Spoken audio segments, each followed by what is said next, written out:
Katika historia za sayansi kuna majina ambayo hayafi, na moja kati ya majina hayo ni Nikola Tesla. Alizaliwa mwaka 1856 katika eneo ambalo leo linafahamika kama Croatia. Tangu utotoni, akili yake ilikuwa ni ya tofauti. Wakati wengine waliona umeme kama kitu cha ajabu, Tesla aliuona kama lugha ya ulimwengu. Mama yake Tesla alikuwa ni mvumbuzi wa vifaa vya nyumbani, na hapo ndipo cheche ya ubunifu kwa Tesla ilipoanzia. Lakini maisha hayakuwa rahisi. Ugonjwa, umaskini na kushindwa shule vilimkumba, lakini akili yake haikuwahi kuzimika. Hebu tuzame kiundani zaidi. Safari ya Tesla ilimpeleka mpaka Marekani ambako alikutana na Thomas Edison, na hapa ndipo vita ilipoanzia. Edison aliamini katika umeme wa DC, direct current. Tesla alikuwa na maono makubwa ya AC, yani alternating current. Hii haikuwa tofauti ya kisayansi, ilikuwa ni vita ya nguvu, pesa na udhibiti wa dunia. Kwa upande mmoja, Edison alikuwa ni mfanyabiashara mwenye ushawishi mkubwa.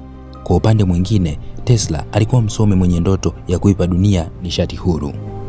Katika miaka ya 1880 mpaka 1890, dunia ilisimama katika mstari wa maamuzi. George Westinghouse alisimama upande wa Tesla, akaamini katika mfumo wa AC. Edison alianza kampeni za hofu, akionyesha hadharani jinsi AC inavyoweza kuua ili kuwafanya watu waiogope. Lakini ukweli hauwezi kufichwa milele. AC ikashinda, na leo dunia yote inatumia mfumo ambao Tesla aliupigania. Kama unadhani Tesla basi alikuwa amemaliza, basi la hasha, hakusimama hapo.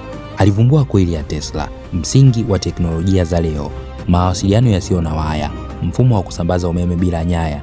Na kuna kitu alikisema cha ajabu sana: inawezekana kusambaza nishati duniani kote bila waya na bila gharama.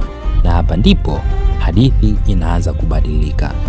Wakati Tesla alikuwa akijaribu kujenga mfumo wa kutoa nishati bure kwa dunia nzima, alihitaji fedha. Alimgeukia JP Morgan, lakini Morgan alipogundua ukweli mmoja muhimu: kama nishati itakuwa bure, nani atalipa?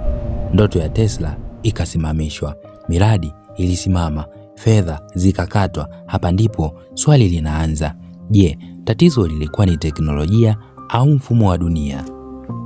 Fikiria dunia ambako hakuna bili za umeme, hakuna mafuta ya gharama, kila mtu ana nishati bure. Hiyo ni dunia ambayo Tesla aliiona.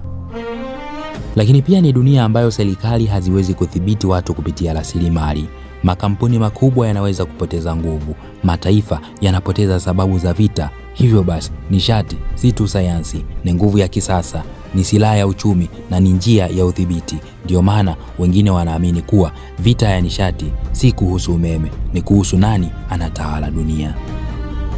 Tesla alikufa mwaka 1943 peke yake katika chumba cha hoteli, na baada ya kifo chake Federal Bureau of Investigation FBI walichukua nyaraka zake zote. Kwa nini? Je, walikuwa wakilinda dunia au walikuwa wakificha kitu? Leo hii tunatumia umeme wa AC, tunatumia mawasiliano yasiyo na waya, tunaishi katika dunia ambayo Tesla aliiota. Lakini bado swali linabaki: je, dunia iko tayari kwa nishati ya bure au kuna nguvu zisizoonekana zinazuia hilo kutokea? Historia haijaandikwa na wale tu walioigundua, bali na wale waliodhibiti kile kilichogunduliwa. Kama unapenda kupitia kila jambo kiundani zaidi, hujachelewa kusubscribe.